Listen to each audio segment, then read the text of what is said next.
Secretary of Agriculture, Brooke Rollins. Brooke, thank you. Get those prices down. They're coming down. I see prices. We inherited the worst inflation in history. She's getting the prices down big. Thanks, Brooke. Secretary of Commerce, Howard Lutnick, doing a wonderful job. Thank you, Howard. Acting Secretary of Labor, Keith Sonderling. Thank you, Keith. Good job. Secretary of Energy, Chris Wright, supposed to be the best in the business. Well, you know what? I figured it would triple when we did. We had to make an excursion to the beautiful country of Iran. We didn't want to let them have a nuclear weapon. And we made the right decision, and we've got it pretty good. And those prices are going to come crashing down as soon as that's over. And we're taken care of. We got to take care of business. Sebuah pesawat KC-135R Stratotanker milik Angkatan Udara Amerika Serikat diduga jatuh saat terbang di atas Teluk Arab dekat Selat Hormuz. Pesawat KC-135R ini beroperasi dari Pangkalan Udara Al-Dafa, Uni Emirat Arab. Menurut data pelacakan penerbangan, menunjukkan pesawat tanker milik AS ini turun dan bergerak sambil menuju Qatar sebelum hilang dari radar umum. Dua helikopter Airbus H125 lepas landas dari Pangkalan Udara Al-Udeid, Qatar untuk melakukan pencarian dan penyelamatan. Sampai saat ini tidak ada pernyataan resmi yang dikeluarkan oleh Komando Pasukan AS atau CENTCOM atas peristiwa tersebut. KC-135R Stratotanker merupakan pesawat militer pengisian bahan bakar udara Amerika Serikat. Pesawat ini jadi tulang punggung armada pengisian bahan bakar udara militer Amerika sejak era Perang Dingin.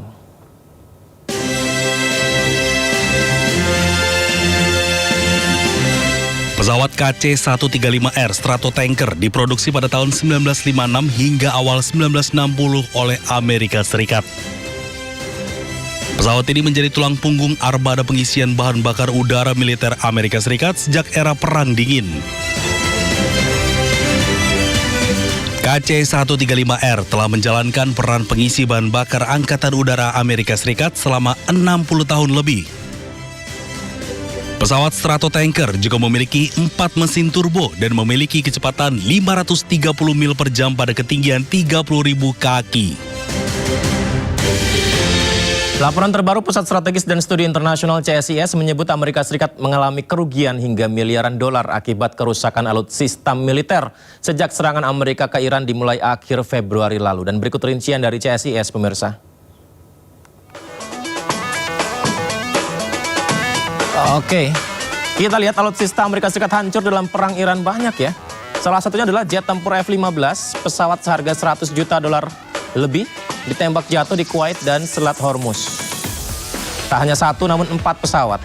Lalu ada radar canggih seharga hampir $500 miliar, tercatat 2 radar yang dihancurkan Iran.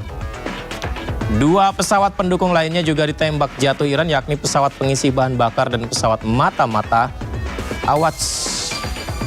Kedua pesawat masing-masing seharga 165 juta dan 700 juta dolar. Pemirsa, laporan CSIS baru saja mendarat membuat dahi berkerut hebat. Miliaran dolar aset militer Amerika hancur lebur di tanah Iran. Sebuah kerugian kolosal yang selama ini disamarkan dalam kegelapan. Di tengah kerugian yang menggila, masihkah opsi perang dianggap mulia? Kita bahas bersama narasumber istimewa kita di studio. Sudah hadir pengamat pertahanan dan juga DNAtase Pertahanan RI di Iran 2009-2012, Majen TNI Purnawirawan Profesor Budi Pramono. Selamat malam, Prof. Selamat malam, Mas. Apa kabar, Mas? Baik, alhamdulillah. Prof, sehat ya, Prof ya? Sehat, alhamdulillah. Terima kasih, Prof, sudah berkenan berbagi di Sindo Prime. Prof, kita juga ingin tahu, karena banyak juga ya, Prof, yang mengatakan bahwa setelah perang ini Iran mengalami kerugian, Israel mengalami kerugian, Amerika mengalami kerugian. Nah, dari sisi Amerika Serikat sendiri, seberapa besar sebenarnya kerugian yang mereka alami, alutsista mereka yang benar-benar hancur? Hitungannya seperti apa, Prof? Begini, Mas, ini adalah pergeseran theater of war ya, ke arah modern war, ya, perang modern saat sekarang ini. Izin sambil mengatakan. Di perang modern itu kita harus ingat strategi apa yang dipakai oleh Iran dalam hal ini. Ya. Nah, sekarang Iran ini saya melihat setelah dia mengantisipasi ground attack, ya, dia akan meluncurkan attrition warfare, Tapi sekarang sedang strategi yang dia luncurkan adalah cost imposition strategy. Cost imposition strategy ini dia akan membuat musuh sedemikian rupa sehingga dia habis koceknya, sehingga dia habis dananya, sehingga dia miskin. Ya, kalau miskin berarti dia untuk pertahanannya juga mau tidak mau kan jadi lemah. Kira-kira seperti itu. Kalau Mas menanyakan sampai seberapa jauh Amerika dalam hal ini, ya correct me if I'm wrong, itu ada 2,3 sampai 2,8 miliar US dollar kerugiannya. Ya lagi-lagi yaitu tujuannya Iran seperti itu, cost imposition strategy. Nah, sekarang sudah terwujud, proven bahwa Amerika sampai menghabiskan sebegitu banyak dana untuk perangnya dia. Berarti itu menjadi alasan Amerika mengajukan dana kembali dan dibahas di Kongres, apakah setuju atau tidak di sana ya? Ya, logikanya seperti itu, karena perangnya kan nggak memang modern warfare. Modern warfare ini ya need budget, big money. Kalau enggak, ya tidak bisa diperjalankan. Bagaimana? Lihat bagaimana kapal induknya masuk, kemudian penambahan yang saya ingat Project Freedom ini, kemudian menambah pasukan dan lain sebagainya. Ini semuanya kan based on cost, based on money, based on budget. Baik, Prof. Budi, kita akan lihat bagaimana tampilan di layar nanti mengenai apa saja laporan yang diterima dari informasi dari CSIS ya, Prof. Budi ya kami terima ya. Kita lihat, ini dia Prof. Budi dan juga pemirsa, alutsista Amerika Serikat hancur dalam perang Iran. Kita lihat ada F-15B, F-15EX ini 309. 1 Maret ini di Kuwait. Ya, ini kemudian di Selat Hormuz juga ada 103. Wow, banyak ya Prof. Budi ya. Artinya di berbagai lokasi, berbagai macam alutsista dari Amerika ini yang mengalami kehancuran ketika perang menghadapi Iran. Iya, itu tadi yang saya sampaikan Mas. Karena apa? Karena dia walaupun berbagai macam alutsista yang dia punyai, dia diserang oleh drone-drone murah. Dia diserang oleh rudal-rudal murah yang akhirnya terjadi saturation war. Jadi walaupun dia kualitasnya tidak seperti yang Mas pampangkan di sini, tapi dia secara kuantitas dia tidak bisa menahan bagaimana gerakan serangan Iran dalam ini. Kan terbukti berapa? 2,3 ini kalau misalnya dijumlahkan budgetnya sekitar 2,3 sampai 2,8 miliar US dollar dan ini tentunya tidak sedikit. Tadi kalau Mas sampaikan bahwa bagaimana kiprahnya di Kongres kemudian di Senat dan lain sebagainya sampai sekarang ini apakah Trump ini sudah benar-benar dapat AUMF-nya ya, Authorization for Using Military Force, apakah dia sudah disetujui dan dirilis dan legitimate kalau misalnya kita ngelihat War Power Resolution dan lain sebagainya. Ini ya karena berdasarkan dengan ini ketika dipotong dana ini ya maka dia tidak bisa gerak untuk melanjutkan bagaimana operasi selanjutnya. Berarti di luar ekspektasi Amerika, pesawat-pesawat ini mahal harganya tapi justru hancur karena rudal murah milik Iran. Betul, Mas. Inilah Mas. Jadi Amerika ini mengalami semacam what you call it mirror imaging. Mirror imaging itu selalu salah lirik.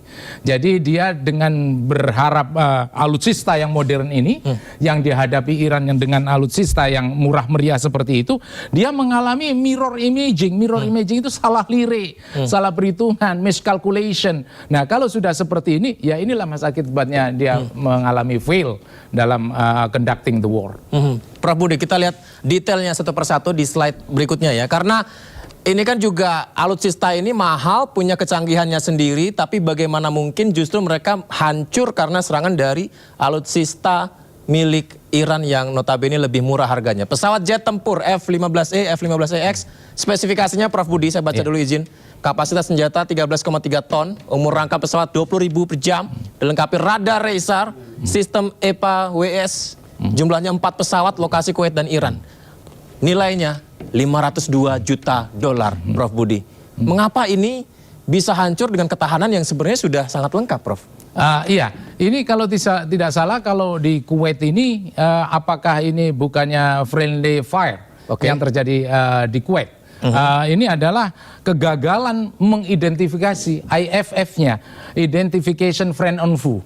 Jadi kembali lagi ke radarnya. Apabila radarnya itu tidak mampu karena dia udaranya terlalu penuh dalam hari ini, kemudian komando untuk gabungannya juga lemah, ini bisa terjadi yang namanya friendly fire. Friendly fire berarti dia sendiri yang tidak tahu bagaimana mengkoordinasikan. Kenapa tidak bisa mengkoordinasikan? Karena AWACS-nya yang ada di sini lemah, dihancurkan. Kalau sudah dihancurkan ya dia tidak bisa mengidentifikasi friend and foe. Dan inilah terjadinya kalau misalnya pesawat F-15E hancur di Kuwait. Karena dikira serangan dari Iran, ternyata itu antara Kuwait sama Amerika sendiri yang dia perspektifnya beda. Yang satu perang secara internasional, yang Kuwaitnya sendiri dia melawan Iran, akhirnya tidak terkoordinasi ini sesama jet tempur ini. Inilah fungsinya alat-alat mahal ini yang kadang-kadang juga bisa dikalahkan. Kenapa? Karena dia fragile dengan atmosfer yang ada, fragile dengan environment yang ada. Ini semua tidak bisa dilepaskan. That's what we call it a friction of war. Fragile itu apakah diketahui, Prof, oleh Iran, Prof, sehingga itu menjadi riset mereka melawan? Sangat diketahui. Oh, nah, ya? buktinya Iran tahu bahwa kekurangan-kekurangan persenjataan modern ini adalah pada titik lemah di mana dia tidak tahu apabila pesawatnya Iran itu tidak bisa dimonitor oleh radar. Nah, apabila tidak bisa dimonitor oleh radar, maka diterbangkanlah drone-drone murah, rudal murah yang diharapkan dia bisa hancurkan tanpa bisa dideteksi oleh baik AWACS maupun THAAD-nya dia. Wow, menarik ya. Kita lihat ini juga adalah berikutnya, Prof. Bagaimana mungkin Iran memiliki teknologi yang tahu sasaran mana yang efektif, memang itu tujuan dari senjata mereka. Ya. Bukan secanggih-canggihnya. Betul, Mas. Jadi memang pakai rudal, memang pakai rudal jelajah, memang pakai drone-drone murah. Tapi it doesn't mean dia berdiri sendiri. Betul. Dia tentunya di cover dan di backup dengan presisi. Yang presisi didapatkan dari satelit itu, didapatkan dari electronic warfare, didapatkan dari bagaimana C4ISR-nya, command control, computer communication, intelligence, surveillance, and recognition.